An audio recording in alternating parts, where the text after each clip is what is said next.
Сая цагтаа бид зочинтойгоо ярилцсанаа. Өрхийн тариалалт гэж юу вэ гэдгийг танилцуулах гэж байгаа. За манай студид Монгол ногоо цэцлэн ажилтан бяцхандаа ихч маань ирсэн байгаа. Өглөөний мэнд сайхан амарсан та.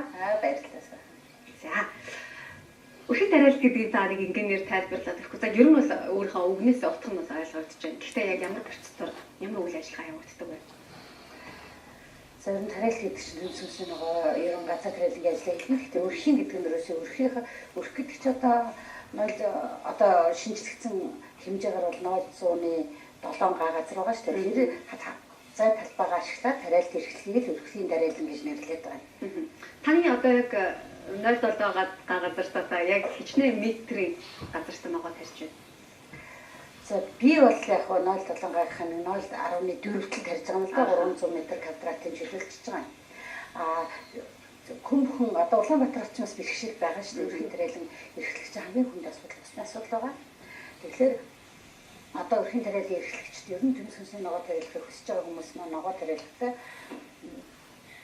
төмс хүнсний ногоо тариалахтай нөгөө одоо усны асуудал маш хүндрэлтэй байгаа. Тэгээд тэр усаа зөөхөхийн тулд нөгөө баа талбайд л тарих шаардлагатай байна л да. Тэгэхээр яг өрхийн тариаланчд бол нэг 200 м квадратаас 300 м квадрат газар тариалчих юм бол илүү хангалттай. Бүр анхлан баригчд бол 50 м квадрат тарьсан ч болно. 50 м квадратаас 1 м квадрат газраас одоо 5 кг ургац авч чадаж байх юм бол 250 кг ургац. Тэр 250 кг ургац чинь 5 ам битээ өрхийн жилийн хэрэгцээ шүү дээ. Тийм. Тэгэхээр тэр технологийн дагуу тарьж хөрсөө зөв боловсруулж нөгөө төмс хүнсний ногоонд хэрэгцээтэй шинэ хэмжээний бодисыг одоо бүрдүүлж өгөх нь хөрсийн зөв орчинд ургуулах. Тэгээд нөгөө усын зохицуулах, эрхийн зохицуулах, дулааны зохицуулах яг тэр чиглэлээр зөв сайхан тариалж чадах юм бол газар багтахгүй. Тийм байна. Тэгэхээр таны хувьд таны газар таалаа хэллээ шүү дээ. Бас тийм түүний тэр анхны тариалтаасаа илүү жоох том юм байна. Тэгэхээр та өрхийн хэрэгцээнээс гадна бас өөр айлдын хэрэгцээг хангаж байгаа юм байна. Хангалтгүй яг уу. Ерөөсөн манай гэр бүлийн орлого чинь тэр хашаа шүү дээ. Тий. Тэгээд бид нар чинь ногоогоо тарина, эдний хэрэглэн хүүхдтэй өгн зарна. Хөрөн жилдээ боломж орлого болчихно. Тэгээд элчний төрлийн ногоо тариалж байна та. За би бол одоо тэгээ хоббигаараа тарьдаг чинь нэлээд олон төрлийн ногоо тариална. Нэг 20 гаруй төрлийн ногоо тариална. 20 төрлийн мод тариална. За 20 гаруй төрлийн ногоо гэдэг чинь тэгээд өгөрцөө, помидор, чинжүү, байцаа гэтэл 5-6 төрлөө шүү дээ. Цэцэг байцаа, брокколи, навчит байцаа, мөрөнд байцаа. За тэгээд төмөс тарина, дээрээс нь манжин гэхэд 2-3 төрөл тарина. Дээрээс нь банду, шош, редис, луун гэхэд 2-3 төрөл гээд тэгээд жижигээр тариад янз бүрийн ногоо хэрэглэж сурах, хүмүүс бас хэрэглээ сургах, бас хүмүүс сонирхоод ирэхээр ярьж хэлж тайлбарлаж өгнө. Бүгд хүлэмжинд тарьж юм уу? Ер нь яг ямар байдлаар та тарьж байна? Үгүй хүлэмжинд бол ерөөсөө тэгээд манай нөхцөлч өрцөг помидор тарьж. Гэхдээ помидорын зарим сорт гадна тарьж болно шүү дээ. Өрцөний богино сорт гадна тарьж болно. Өрцөг л 2-3 сорт. Гэхдээ жижиг хүлэмжинд бол өрцөг помидор тарьж. Өвлийн цагт тариалт бол зогсох уу? Өвлийн цагт тариалт зогсно. Гэхдээ өвлийн цагт бол тариалт боломжтой. Тийм үү? Тий, манайх өөрөө гэр хороолт ажилтдаг амьдардаг учраас тарихгүй байгаа. Гэхдээ одоо байранд амьдардаг айлууд цанхан дээр ногоо тарих боломжтой шүү дээ. Байнгын сайхан тогтвол дулаантай. Төмс хүнсний ногоо урах орчин чи ерөөсөө нэг 19-с 25 градусын дулаанд урахаас яг хүн амьдрах орчинтой ижилхэн дулаан шаарддаг учраас цанхан дээрээ тариад нөгөө бөөцөө, юуцаа, жууцаа тэгээд одоо навчит салаатыг тарих боломжтой. Навчит салаатыг тарих чинь доороос нэмэгээр нь л навчаа таслаад идээд байна шүү дээ. Тийм үү? Та энгийнээр нь заагаад өгөөч. Одоо бол яг одоо орос утсанд амьдарч байгаа айлууд цонхон дээр ногоо тарих гэдэг бол тийч сайн төсөөлөхгүй. Би л төсөөлөхгүй байна.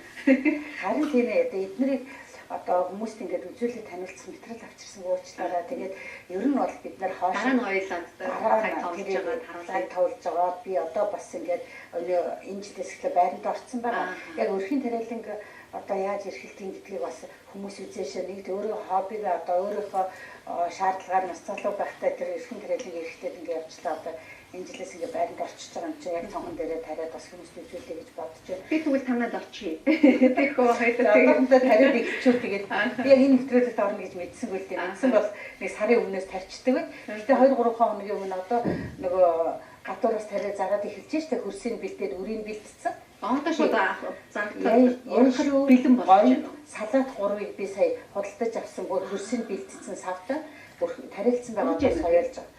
Одоо соёлж байгаа. Дөнгөж соёлох төдий байгаа. Одоо нэг 15 хоногийн дараа идээд эхэлсэн шүү дээ. Тэгэхээр юу яа гэвэл та зуны цагт ногоогоо тариалдаг гэж байна. Хэдэн удаагийн урах захгүй юм? Ямар ногоо тарахаас шалтгаалдаг. Хүмүүс одоо бид ланга ирлээ түнс байж, луун байж, байцаа байж. За луун бол нэг 2 удаа авчиж болно. За хөлөмжинд бид нар 2 сараас 2 сарын сүүлээс эхлээд тарчих юм бол 6 сар тураачж байгаа. 6 сарын сүүлээр тарчуулах 9 сар турааж болно. За манжин яг ингээд тарих гэвэл бас тийм боломж байгаа. Гэхдээ манай орны нөхцөлд навчид ногоог бол 2-оос 3 дахин угааж байгаа шүү дээ. За манайх бууцаа юу цаг бол жилдээ нэг 3-аас 4 тарчиж байгаа шүү. За жууцаг байна ерөөсөө одоо яг тагтан дээрээ тарьж болно. Талбай дээр тарихаас ахын огтлоо л идээд байхад дахиад ургаад байдаг болноос тарих. Тэгэхээр бицэн дагч та бидэнд хэлэхгүй юу? За яг одоо таны ярьж байгааг сонсоод өөрсдийнхээ ядаж өрхийн хэрэглээг бид нэр хийя гэд ирэх одоо зунаас хавраас ногоо тариаж эхлэх гэвэл юу бэлтэх вэ? Тухайн айл яах ёстой вэ? Хөрсөө яаж бэлдсэн зүйтэй та бүрийн гихнээс нь заахгүй. За би яг одоо хөрс бэлтгэхэр үйл хэцүүлтэй манай Монгол орнд чинь тий. Гэхдээ яг одоо мэрэгжлийн байгууллагуудаас мэрэгжлийн хүмүүс тандаад жишээлбэл одоо Монголд төсөл хэрэгжиж байгаа шүү дээ. Тэрний мэрэгчлэнүүд байдаг. Тэдний ажилтнууд байдаг. Тэднээс асууж болно. Туршлагатай ногоочдоос асуугаад ингээд бэлэн үрсэлгэд авч тарьсан дээрэлтэй. Яг өрхөн төрлийн техникүүдтэй бэлэн үрсэлэг аваад тарьж болно. Өрөөр тарих ногоонуудыг хөрсөө бэлдээд тарьж болно. Монгол орны нөхцөлд 4 сарын 20-наас эхлээд ил талбай хөрс бэлдэх болно. 4 сарын 20 сарын 20-наас эхэлж бэлдээд за 5 сарын 1 гэхэд үрсэлгээ тариаж болно. Тэгээд сайхан одоо дэвшилтэд аргууд байна шүү дээ. Жижиг түнэл ашиглаад эрт соёолуулж болно, хүчтэй хөрсөн соёолуулж болно. Тэгэх юм бол 4 сарын 20-наас эхлээд тарьсан байхад бид нар 6 сарын 1-нд эхнийхээ ногоог мэдээд эхэлж байна. Ер нь их арчилгаа шаардахгүй ногоо анхлан тарьж байгаа хүмүүс ямарын төр хариул зүгээр. Таалаад олон жил болсон бүр 20 30-ын бид чинь жил ажилласан шүү дээ. Мэргэжлүүд ажиллахаас гадна бас өөрөө тарьсан болохоор үгүй тэр арчилгаа шаардах гэдгүүгээ би нэг сонсох дурггүй.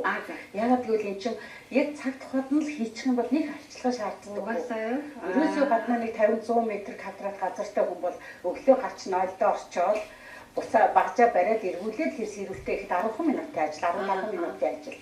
Тэгээд хөрс сэрэл ус барих чадвар нь сайжраад зэрлэг нь устдаад нөгөө хөрс сэр болчихж байгаа юм чинь ургамлын үндэс одоо чухал шаардлагатай нөгөө хөрс маань сэрэгчээр хүчил төрөгчээр хангалттай. Тэгээд буцаад ургамал маань дүн цэрт ургамал маань томрох нөхцөл бүрдээд ургалтын эрчимжид ингээд явчихна. А гэхдээ яг тариал эрхлэх юм бол одоо энэ жил амжаагүй хүмүүс зарим нь бэлдсэн байгаа дөө манайч өрхийн тариалч зарим мундаг шүү дээ. Амжаагүй хүмүүс хараа өмнө жил нь хөрсөндөө нөгөө бордоо хийсэн байх шаардлагатай. Бордоо гэдэг чинь тухайн ургамлынхаа шин тэжээлийн бодисыг бид яах юм бол одоо хоол тэжээлийн бэлдчихэж байгаа гэсэн үг шүү дээ. Хангалттай шин тэжээлийн бодистай хангалттай сайн элдэн шүүлсэн хөрсөнд маань элдэн шүүлэн хөрсөнд боловсруулна. Бүр хэд боловсроод ургамал ургахад сайх тохиромжтой болсон хөрсийг элдэлсэн хөрс гэж нэрлэдэг байна. Тийм хөрс чинь бол хавар өрөөсөө сэрүүлээд тарчин. Тэрээс өчгөө арчилгаа шаардаа. Тэгээ ургамалд одоо хизээ ямар арчилгаа шаардлагатай вэ? Тэрний зөв хийж л чадах юм бол ер нь ажил бага шүү. Өрхийн тариаланчтай өрөөсөө зөвөр л чөлөө заваараа л хийчих ажил. Та хэлээд байна. Та өөрийн ажлыг гадууртаа хийдэг нь одоо бүр мэдрэгдээд байна. Тэгэхээр таны одоо өөрийнхөө маш цэвэр эрүүл бүтээгдэхүүний та гэр бүлийнхантаа өгч юм. Дээрээс нь та сая хэллээ шүү дээ. Өөрийнхөө тариалтаараа бид бас өөрийнхөө санхүү бүрдүүлж байна, амьдарч байна гэж хэлж байна. Дээрээс нь таны ер нь эрүүл мэндэд таны сэтгэл зүйд ямар зүйлийг өгд юм бэ? Өрхийн тариалт гэдэг зүйл. Гэхдээ ер нь бол эрүүл мэндэд гэхдээ их сайн. Би залуу байхдаа ногоо энэ мэрэгжлийн эзэмшээд ногоо тарихыг л заадаг гэсэн болохоос биш. Ногооны хүний эрүүл мэндэд ач тустай талаас нь ерөөсөө одоо мэддэггүй байлаа, хардггүй байлаа. Тэгсэн чинь одоо хэмжээний 40 хүрээд ирэхээр айгүйх даралт ихсээд би ч одоо баг надад одоо телевизээр харж байгаа хүмүүс мэдчих юм. Бяцхан багч одоо даралт ихтлээ гэдэг нь ерөөсөө хөрөн манжигээ эдсээр байгаа л байхгүй. Даралт байхгүй. Одоо би даралт ихсгээ болцсон. Тэгээд бид нар тарихыг мэддэг, эдхийг мэддэг, баг хөрөн манжин гэж хүмүүснээс аны эдхийг давтдаг. Би ч анх идчих захтай тэгдэг байсан. За тэгээд хөрөн манжингаа идээл тэгээд тэр бууцаа юуцаагаа идээл тэгээ би ч бас нэг 190 хэд 100 хүрэлгээр хэмжээтэй байсан шүү дээ. Тэгээд шинэ одоо энэ ногоо ерөөсөө бид нар ногоо хэрэгтэй гэхээс түрүү шин тижил талаас нь одоо их бодох хэрэгтэй юм шиг байна. Эрүүл мэндэд хэрэгтэй. Тэгээд тэр бууцаагаа чинь сайхан миксертэй л идээд байгаа. Тэр уурга нөгөө бидний одоо уургийн нөхөд ирэхээр нөгөө өөх маань бас задардаг. Тэгээд эргүүлээд нөгөө жим маань хэвийн болж эхэлдэг, зүс царай маань сайхан болж эхэлдэг. Одоо би нөгөө агроном гэсэн төрөө баг сайн дураараа эрүүл мэндийн зөвлөх болох нь бодлоо. Зөвлөх завгүй одоо. Тэгэхээр та өрн мэндийн ямар байдлаар хүнсэндээ эргэлж байна? Хүрэн мандын талтай бүр яг. Гэхдээ ерөөсөө л шууд миксертэй тавьчин. Сайхан жигэн чинь хальстай. Хальсан тэгээд хуулж аваад тэгээд тэрүүгээ тёрхтоод тэгээд жоохон сарамжтай болол салаад хэлбэрээр идчихнэ. Үгүй бол зүгээр хэрчээд сайхан буцал суусандаа хийж байгаа дуучин. Өвөл яадгүй хэр хатаачин. Хатаасан хүрэн манжингаа жоохон аваад халуусандаа хийж тавьж байгаа л уучин. Одоо ер нь тэгээд өвд тэгээд бид нар тархаас төрүүл хадгалах нь бас чухал шүү дээ. Яг үнэ. Хадгалт яг хөх нөгөө хөлдөөж хадгалах, хатааж хадгалах, үгүй яг зойронд хадгалах, өөрийн гэсэн гэрийн доор зөв зойртой тэр нь одоо янз бүрийн мөнгө зэрэгөө цэвэр тэргээ тэр зойроо хамгаалж сурах хэрэгтэй. Тэрэндээ нөгөө одоо сүүлийн төгс том ногоо гэж ярих болж тэ бидний байнгын хэрэглээд нөгөө хадгалтаас сурцсан ногоогоо зойрондоо хадгалдаг.